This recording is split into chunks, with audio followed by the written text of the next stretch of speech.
The lipstick stain glowed like a neon sign against Mason's crisp white collar, coral pink, definitely not my shade. I held the shirt between trembling fingers, the laundry basket forgotten at my feet. 13 years of marriage, and I'd never seen anything like this before. I'm Emery, and until 5 minutes ago, I thought I knew exactly who I was: devoted wife, dedicated caregiver to my mother-in-law Lorraine, and successful account manager. Now I'm standing in our walk-in closet, feeling like an intruder in my own home. Darling, have you seen my reading glasses? Lorraine's voice drifted up from downstairs, pulling me back to reality. Just a minute. My voice cracked. I shoved the shirt back into Mason's suitcase, my mind racing. The coral lipstick mark sat there like evidence at a crime scene, mocking everything I thought I knew about my marriage. Footsteps creaked on the stairs. I slammed the suitcase shut, my heart hammering against my ribs. Emery?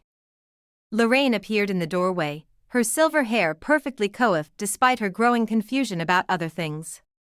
Are you all right? You look like you've seen a ghost. I'm fine, I lied, forcing a smile. Just organizing Mason's things for his business trip tomorrow. The words tasted bitter in my mouth. Lorraine's eyes narrowed slightly. Even with her mild dementia, she could still read people like open books, a skill from her years as a psychology professor. His business trips seem more frequent lately.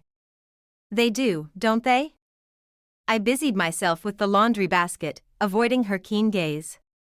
When a man changes his routine, there's usually a reason.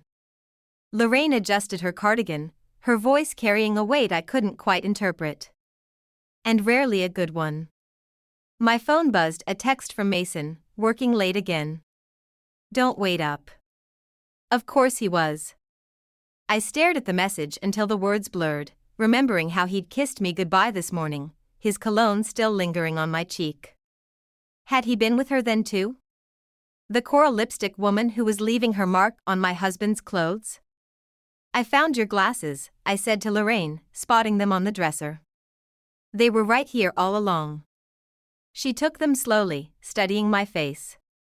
Sometimes the things we're looking for are right in front of us, aren't they? I nodded, my throat tight. The lipstick stain burned in my memory like a brand, marking the exact moment my perfect life began to unravel. And somewhere deep inside, beneath the shock and pain, a small voice whispered that this was just the beginning. 3 days after finding the lipstick stain, I watched Mason pack for another business trip while Lorraine's words echoed in my head.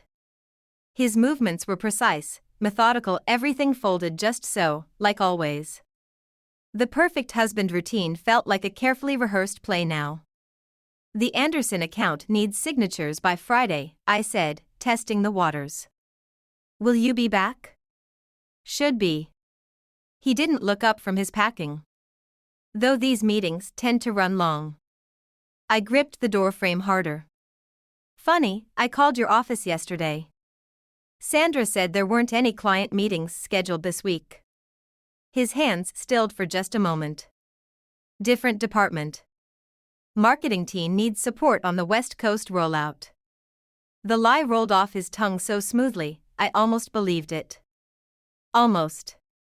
Downstairs, something crashed. Lorraine's voice carried up, confused and agitated. Where's my lecture notes? I have a class to teach. Mason's jaw tightened. 3rd time this week. I'll handle it, I said, already moving toward the stairs. Like always. I found Lorraine in the kitchen, surrounded by scattered papers. Her hands trembled as she tried to gather them. My students are waiting. Lorraine, I knelt beside her. You retired 5 years ago, remember? She blinked, reality slowly seeping back in. Oh. Yes, of course. Her eyes cleared, that sharp intelligence returning. Mason's leaving again? Another business trip. Convenient timing. She straightened the papers with surprising precision. You know, in my research on behavioral patterns, I found that guilty men often create elaborate routines to mask their indiscretions. Before I could respond, Mason appeared in the doorway, suitcase in hand. Everything okay down here? Just fine, dear, Lorraine smiled too sweetly. Emery's helping me organize my old research papers. Did you know I once published a fascinating study on infidelity patterns in long-term relationships? Mason's face tightened. I've got to go. Traffic. He kissed my cheek quick, perfunctory, and was gone before I could say goodbye. The house felt emptier without him, but somehow less suffocating. Lorraine touched my arm. Check his credit card statements. What? Men like Mason, they always leave a paper trail. It's their ego, they think they're too clever to get caught. She patted my hand. I may forget what day it is sometimes, but I remember how your father-in-law operated before I divorced him. I stared at her, pieces clicking into place. You never told me. Some lessons are better learned firsthand. She smiled, sad but knowing. Now, shall we see what my son's been charging to those platinum cards of his? The familiar ache in my chest gave way to something harder, colder. Time to start digging. Detective Ray Winters spread the photos across my kitchen table like a deck of cards. Each image hit harder than the last: Mason entering a high-end restaurant, Mason shopping at a jewelry store, Mason with his arm around a stunning brunette.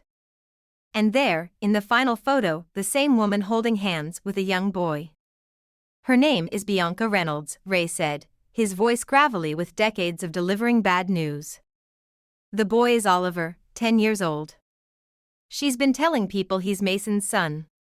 The room tilted sideways. Lorraine's hand found mine under the table, steadying me. That's impossible, I whispered. We've been married 13 years. According to my sources, she's demanding support payments. Claims there was a previous relationship. Ray shifted uncomfortably. Your husband's been making regular transfers to her account for the past 6 months. Lorraine leaned forward, her academic precision cutting through my shock. Show me the bank statements. Ray pulled out more papers. The numbers jumped out at me: thousands of dollars, our savings bleeding away in neat, monthly installments. The apartment he's paying for, Ray continued, it's in the Westbrook district. Very upscale. The same district where he claimed that new project was breaking ground. My laugh sounded hollow even to my ears. Convenient. There's more. Ray hesitated. Ms. Reynolds has a history of similar claims with other men. 3, to be exact. Lorraine's grip tightened on my hand. And the timing of these claims? All when the men were at their peak earning potential. A knock at the door made us all freeze. Through the window, I caught a glimpse of coral pink lipstick. That's her, Ray confirmed quietly. She's been asking around the neighborhood about you. My heart hammered against my ribs as I stood. I need to see her. Emery, Lorraine's voice carried that sharp professor's tone. Remember what I taught you about strategic advantage. I paused, hand on the doorknob. Through the frosted glass, Bianca's silhouette waited, holding Oliver's hand. The boy's outline reminded me of Mason's childhood photos. Sometimes, Lorraine continued, gathering the evidence with steady hands, the best response is to let them think they have the upper hand. I stepped back from the door, letting Bianca's knocks go unanswered. Each rap against the wood felt like a nail in my marriage's coffin, but Lorraine was right. I had something Bianca didn't expect, proof of her pattern, and a mother-in-law who'd walked this path before. Tell me everything you found, I told Ray, turning back to the table. Every detail matters now. The knocking finally stopped, but my resolve was just beginning to build. Mason's key scraped in the lock at midnight. I sat at the kitchen table, his credit card statements spread before me like a map of betrayal. The house was quiet. Lorraine safely at her sister's for the weekend, my first time facing him alone since learning the truth. You're up late, he said, loosening his tie. The same coral lipstick stained his collar. Interesting charges at Tiffany's last month. My voice stayed steady, though my hands shook beneath the table. I don't remember receiving any jewelry. He froze, briefcase halfway to the floor. I can explain. Which part? The apartment in Westbrook? The child support payments? Or maybe how you've been bleeding our savings dry for the past 6 months? Who told you? Does it matter? I pushed Ray's photos across the table. Is Oliver really yours? Mason's face crumpled, not with guilt but with something closer to desperation. Bianca says he is. I didn't know until recently, I swear. She just showed up one day at the office. With proof? His silence answered for him. You never even asked for a DNA test, did you? I stood, my chair scraping against the floor. Just started paying, like a good little mark. She threatened to tell you everything. And now I know anyway. I laughed, the sound sharp enough to make him flinch. But here's what you don't know, Mason. While you were playing daddy to Bianca's son, I was talking to her previous victims. Color drained from his face. Previous. 3 other men, 3 other convenient paternity claims. All carefully timed, all paid handsomely to keep quiet. I slid another photo across the table. Bianca with another man, dated 5 years ago. Still think Oliver's yours? I didn't. He collapsed into a chair, the polished facade finally cracking. The money's gone, Emery. All of it. She said she'd ruin me if I stopped paying. No, Mason. You did that yourself. His head snapped up at my tone. I've frozen our joint accounts, I continued. Changed the passwords. Transferred my inheritance from Aunt Sarah to a private account. You can keep paying Bianca if you want, but you'll have to do it on your own dime now. You can't. I already did. I headed for the stairs, pausing at the bottom. Oh, and Mason? I took pictures of the lipstick stains. All of them. Every shirt, every collar. Just in case you're wondering why I believe Bianca about as much as I believe you. I left him there, surrounded by evidence of his own foolishness. Upstairs, my packed suitcase waited by the bed. Tomorrow, I'd start looking for apartments. But tonight, for the first time in months, I'd sleep without pretending not to notice the empty space beside me. Your son has quite the talent for creative accounting, Thomas said, sliding the financial records across his mahogany desk. As CEO of Mason's company, Lorraine's old friend had access to everything my husband had tried to hide. Show me, Lorraine demanded, her professor's intensity cutting through any trace of confusion. Today was one of her sharp days, thank God. Thomas pointed to a series of transactions. Mason's been redirecting company funds through shell accounts, disguising them as project expenses. Classic embezzlement, but sloppy. My throat tightened. How much? Nearly $500,000. Most of it went to an account under Bianca Reynolds' name. Lorraine's hand found mine under the desk. And the company's response? Officially, we haven't noticed yet. Thomas leaned back, studying me. Unofficially, we're giving you first crack at handling this, Emery. For Lorraine's sake. A text lit up my phone, Mason, demanding access to our accounts. I ignored it. We could turn him in, I said quietly. End this now. Or, Lorraine interjected, that familiar academic gleam in her eye, we could let him dig deeper. Thomas raised an eyebrow. You have something in mind? Mason always wanted control of the Morrison project. Lorraine's voice carried the weight of decades of observation. What if we gave it to him? The same project he's been using to cover his meetings with Bianca? I asked. Exactly. Lorraine smiled the same smile she'd worn when catching students in plagiarism. Let him think he's won. Then when the quarterly audit hits, everything comes to light, Thomas finished. Including Bianca's previous schemes. My phone buzzed again, Bianca this time, threatening to go public about Oliver. As if that mattered anymore. It would ruin him, I whispered. He ruined himself, Lorraine countered. We're just choosing when the house of cards falls. Thomas pulled out more papers. If you're sure about this, I'll need signatures. Power of attorney, temporary control of his accounts. My pen hovered over the line. This wasn't just revenge anymore, it was destruction. Complete, calculated, and cold. He'll never recover from this, I said. No, Lorraine agreed, her hand steady on my shoulder. But neither would you, if we let him continue. I signed my name, each letter feeling like another nail in Mason's coffin. The man I married would die on paper, destroyed by his own greed and lies.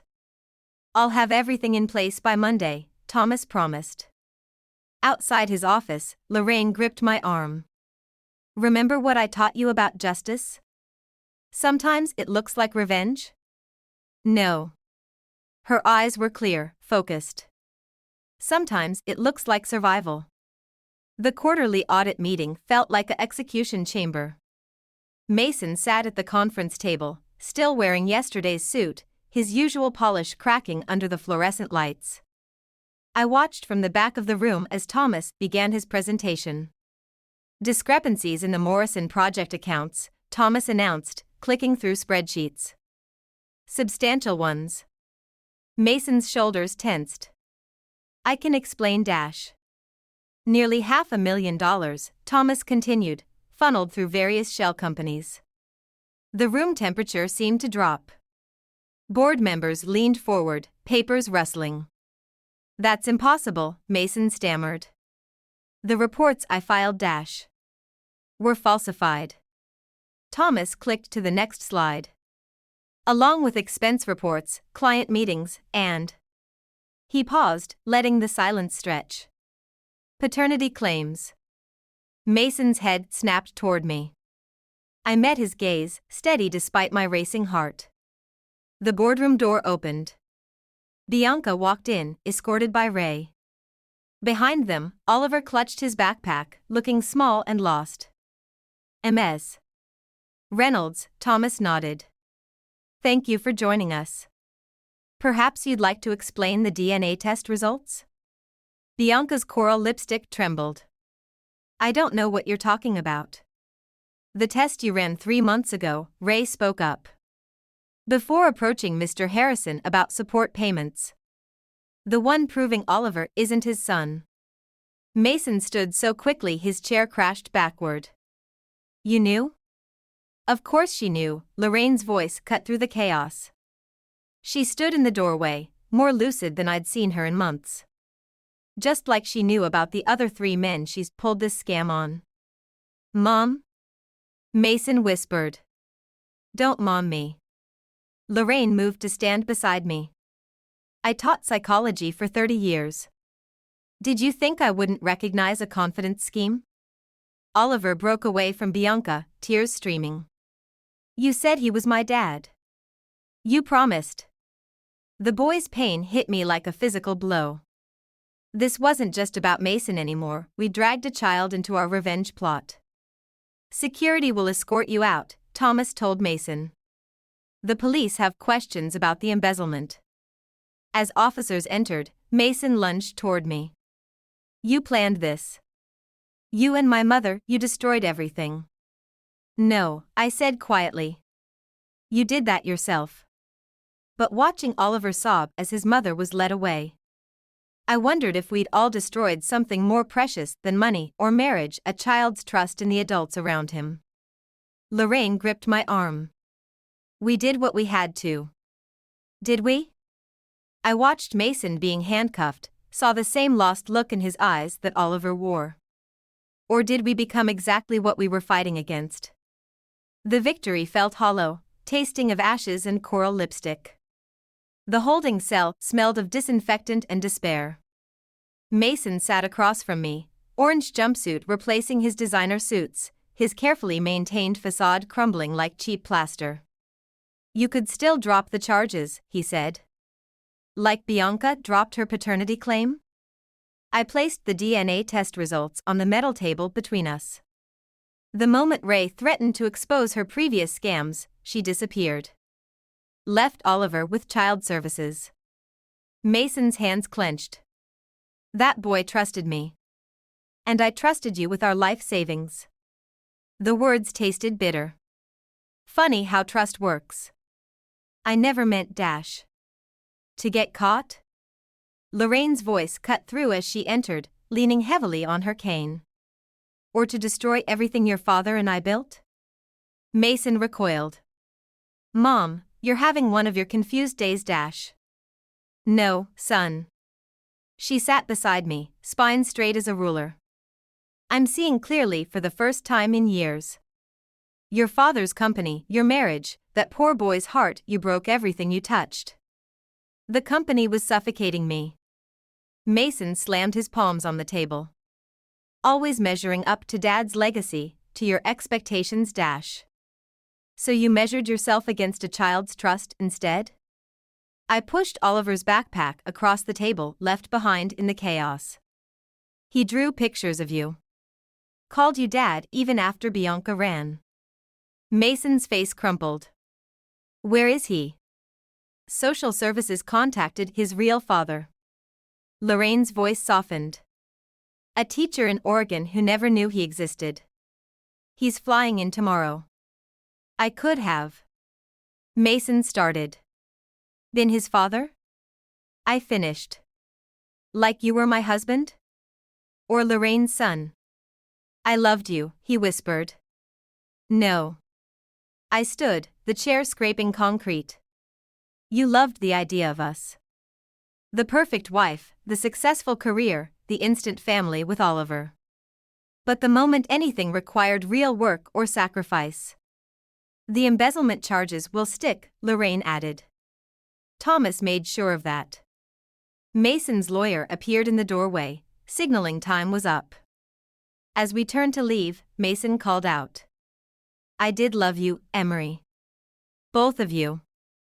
I just couldn't love myself. I paused, hand on the door. That's the difference between us, Mason. I learned to love myself enough to walk away. Outside, Lorraine gripped my arm. You did the right thing. Did we? I watched through the window as Mason buried his face in his hands. Or did we just prove we could be as ruthless as him? No, Lorraine said firmly. We proved we could survive him. There's a difference. The distinction felt paper thin, but as we walked away from the holding cell, I realized it was enough. Sometimes survival looks like revenge, but it feels like freedom. The envelope arrived on the day we sold the house. Mason's handwriting, still precise despite everything, addressed it to both Lorraine and me. Inside, a single sheet of paper and a key. His father's study key, Lorraine murmured, turning it over in her trembling hands. I always wondered where it went. The movers carried boxes around us as I unfolded the letter. Mason's words spilled across the page. I spent my whole life trying to unlock that study door, to measure up to what I thought was inside. The perfect son, the perfect husband, the perfect father.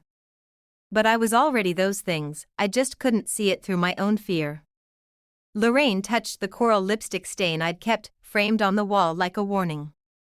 Should we open it? The study? No. I handed her the letter. Some doors are better left closed. The last box contained Oliver's backpack.